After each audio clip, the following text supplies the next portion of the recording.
Welcome back to my channel. आप सभी को पता है मेरी प्रेगनेंसी न्यूज़ आउट हो चुकी है। प्रेगनेंसी के वीक 7 और वीक 8 का जो व्लॉग है वो ऑलरेडी मेरे चैनल पर जा चुका है, पर इसी दौरान मुझे बहुत सारे ऐसे क्वेश्चन आए, उन्हीं के डिमांड पर ये जो वीडियो है मैं बना रही हूँ। क्वेश्चन ये थे कि प्रेगनेंसी सिम्टम्स क्या थे। ये जो सारे क्वेश्चन थे उनके थे जिन्होंने अभी तक अपने लाइफ में प्रेगनेंसी फेस नहीं की है। एंड जेन्युइनली ऐसा ही होता है, जब कोई प्रेगनेंसी फेस नहीं किया होता है उसे यही लगता है कि प्रेगनेंसी सिम्टम्स क्या होंगे, कैसा लगता होगा, कैसा फील होता होगा।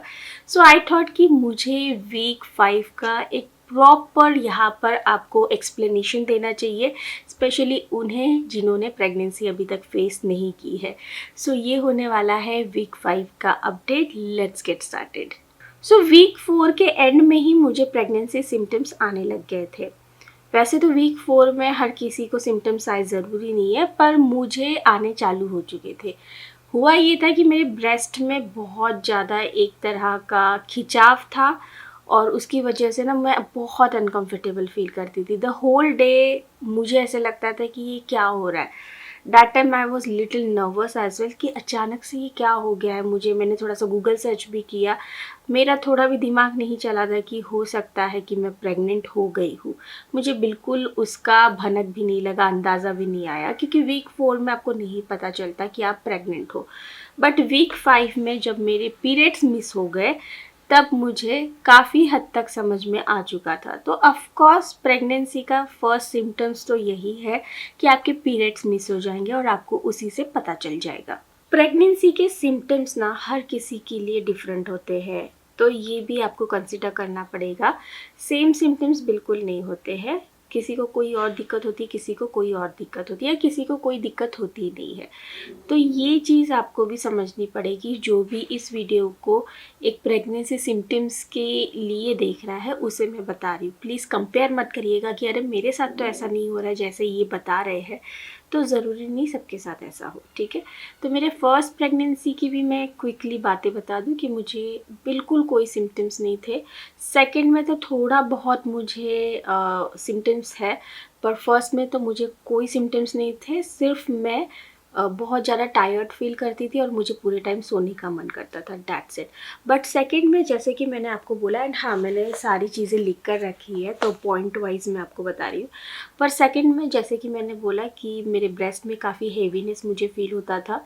चलते उठते बैठते बोलते समय मेरी सांस फूलती थी। एंड ऑफ कोर्स मुझे पूरे दिन बहुत ज़्यादा स्लीपी सा फील होता था, बिल्कुल कुछ करने का मन नहीं करता था। और मैं दोपहर में 2-2 बार सोती थी। एक 10 साढ़े 10 बजे सोती थी, फिर 12 बजे उठती थी, खाना वगैरह खाने के बाद वापस मैं सोती थी, वापस उठती थी और रात में भी बहुत जल्दी सो जाती थी। मतलब 9:30-9 बजे तक तो मैं सो भी जाती थी और सुबह भी 8 बजे से पहले नहीं उठती थी।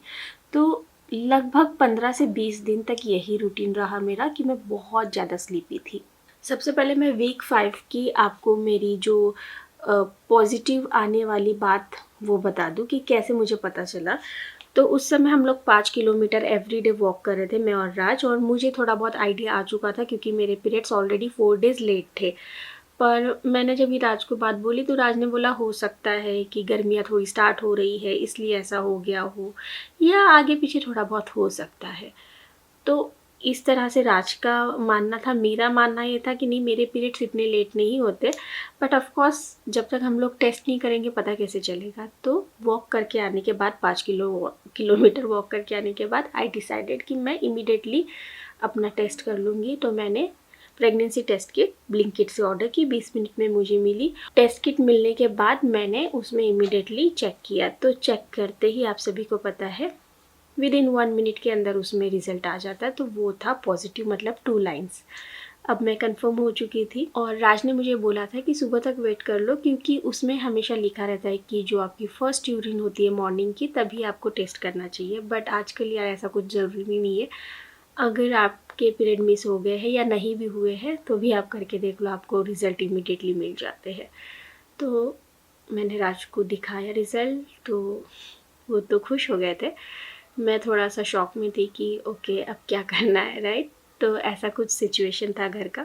वीक 5 में लगभग बेबी का साइज़ जो होता है तिल के बराबर होता है, तो छोटू सा होता है। मतलब शायद मैंने साइज़ भी बड़ा दिखा दिया। तिल समझ लीजिए, आपको पता ही होगा, सीसमे सीड्स। इतना छोटा बेबी होता है उस समय, बट उस समय उसकी डेवलपमेंट के लिए बॉडी को काफ़ी एनर्जी यूज़ करनी पड़ती है एंड बिकॉज ऑफ इट काफ़ी स्लीपी फील होता है।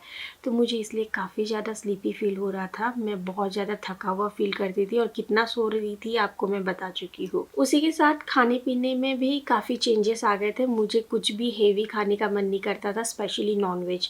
मुझे चिकन, एग वगैरह बिल्कुल लगता था कि मैं बंद कर दूँ। मुझे सिर्फ दाल चावल, दही रोटी, दही चावल ऐसी चीज़ें चाहिए थी। सैलेड, फ्रूट्स, मुझे ये सारी चीज़ें खाने की ऑलरेडी क्रेविंग स्टार्ट हो चुकी थी और मैं खा ही नहीं पाती थी। नॉनवेज लवर हूँ मैं, बट उस समय मेरे साथ ऐसा हो गया था कि मैं नॉनवेज खा ही नहीं पा रही थी। एंड दैट्स हाउ मेरा वीक 5 स्टार्ट हुआ था। और वीक 5 में मैंने डिसाइड कर लिया था कि येस, मुझे ये प्रेगनेंसी कंटिन्यू करनी है। इसकी स्टोरी ऑलरेडी मैं अपने बाकी प्रीवियस व्लॉग्स में शेयर कर चुकी, तो आप उन्हें देख सकते हैं, इसलिए बार बार मैं वही बात यहाँ पर नहीं दोहराऊँगी। तो मैंने इस समय वीक 5 में पूरा खाने पीने का शेड्यूल बनाया और सबसे बड़ी बात, मैंने अपनी बॉडी का सुना। उसे जब भूख लगती थी, जब जो खाने का मन करता था वही मैं खाती थी।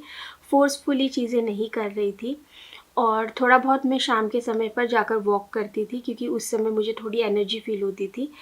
एंड उसी समय मैंने डॉक्टर को भी सर्च किया, क्योंकि इससे पहले कोई प्लान नहीं था, तो मैंने कभी डॉक्टर भी नहीं सर्च किया था, गायनेकोलॉजिस्ट। तो मैंने लगभग 2 से 3 दिन लिए एक अच्छी गायनेकोलॉजिस्ट को सर्च करने के लिए। और जब मुझे गायनेकोलॉजिस्ट मिली तो मैं वीक 5 में जाकर डॉक्टर को दिखा आई और उन्होंने उस हफ्ते से मेरी फॉलिक एसिड स्टार्ट कर दी। उसी के साथ उन्होंने कुछ और ब्लड टेस्ट भी लिखे, जैसे कि उन्होंने HIV टेस्ट लिखा, ब्लड शुगर लेवल देखने के लिए भी उन्होंने ग्लूकोज ब्लड शुगर टेस्ट लिखा। उसी के बाद जो नॉर्मल पूरा ब्लड चेकअप होता है वो भी लिखा। तो ये सारी चीज़ें उन्होंने लिखी, फॉलिक एसिड भी स्टार्ट किया। उसी के साथ उन्होंने कुछ क्वेश्चंस वगैरह भी पूछे, मैंने उनके आंसर्स दिए कि मेरी पिछली प्रेगनेंसीज की क्या चीज़ें थी, नॉर्मल डिलीवरी थी क्या थी। तो ये सारी चीज़ें डॉक्टर पूछते हैं और मैंने ये सारी चीज़ें उन्हें बताई। तो उन्हें उस हिसाब से एनालाइज़ करना पड़ा कि किस तरह से उन्हें मुझे आगे के लिए प्रिपेयर करना है। और सबसे बड़ी चीज़, वीक 5 में मैंने डिसाइड कर लिया था कि मैं थोड़ा ब्रेक लूँगी वीडियो मेकिंग से, क्योंकि वीडियो मेकिंग की ये जो प्रोसेस होती है कई बार काफ़ी मतलब हैक्टिक हो जाती है, काफ़ी स्ट्रेस वाली मेरे लिए हो जाती है। तो उस समय अगर आपने नोटिस किया होगा अभी, तो मैंने वीडियोस नहीं बनाए थे। तो वीक 5 में मैंने पूरी तरह से रेस्ट लिया था, कि मैं नहीं चाहती थी कि मैं अपनी बॉडी को थोड़ा भी स्ट्रेस दूँ। उसी समय मेरी जो हाउस हेल्पर है वो भी नहीं आ रही थी, इनफैक्ट वो वीक 6 में भी नहीं आई थी मेरे। तो मैंने उस समय भी ज़्यादा टेंशन नहीं लिया, क्योंकि वो जो समय होता है ना, बहुत ही इम्पॉर्टेंट होता है। जब आपको पता चलता है कि आप प्रेग्नेंट हो, तो आपकी बॉडी को ना एक बहुत ही मतलब सुकून भरी चीज़ें चाहिए होती है। आप ज़्यादा स्ट्रेस नहीं ले सकते हो, क्योंकि ये सारी चीज़ें आपको मिसकैरेजेस की तरफ लेकर जाती है। और मुझे ये पता था, मेरा पास्ट में एक मिसकैरेज हो चुका था, इसलिए मैं इस बार अपने वीक 5 में बिल्कुल भी कोई भी स्ट्रेस नहीं लेना चाहती थी। इनफैक्ट वीक 6, वीक 7 में भी मैंने स्ट्रेस नहीं लिया, चाहे मेरी हाउस हेल्पर आए ना आए या कोई वीडियो बने या ना बने। मैंने पूरी तरह से अपने आप को स्ट्रेस फ्री रखा था। घर पर भी सबने वैसा ही माहौल बना कर रखा था। और थोड़ा सा वीक 5 में मैंने यहाँ वहाँ जाना भी बंद कर दिया था। उसी के साथ मुझे ना कॉन्स्टिपेशन वगैरह की दिक्कत नहीं हो रही थी, हालांकि मैंने बहुत लोगों से सुना है कि उन्हें होती है। मुझे काफ़ी ज़्यादा ना एसिडिक फील होता था। तो जैसे ही मैंने डॉक्टर के साथ ये बात शेयर की थी, तो डॉक्टर ने मुझे बोला था, डोंट वरी, जैसे ही फॉलिक एसिड वगैरह तुम लेना चालू करोगी ये सारी प्रॉब्लम सॉल्व हो जाएगी। एंड येस, फॉलिक एसिड वगैरह से मेरी ये प्रॉब्लम सॉल्व हो गई थी एक्चुअली। मतलब फॉलिक एसिड एसिडिक बॉडी के लिए काम आती है कि नहीं, आई डोंट नो, बट हाँ, मेरी ये प्रॉब्लम वीक 5 में ही सॉल्व हो गई थी। सो ये तो थी मेरी पूरी वीक 5 की जर्नी। वीक 6 की जर्नी मैं आपको अगले वीडियो में बताती हूँ। So thank you so much for watching. अगर आपके लिए ये वीडियो यूज़फुल रहा है तो लाइक ज़रूर कर दीजिएगा। Again I need to share with you कि सबकी प्रेगनेंसी सेम नहीं होती है, डिफरेंट होती है। So don't compare. जस्ट ये एक मैंने अपनी चीज़ें आपके साथ शेयर की है, जिससे आपको एक आइडिया आए कि क्या होता है बॉडी के साथ। ठीक है, thank you so much for watching. El oficial, baby, no remix, yeah, no remix. Todas tus amigas, ella es mi girl. necesitamos algún día ese feeling, yeah. Ay, sonríe tú, pero el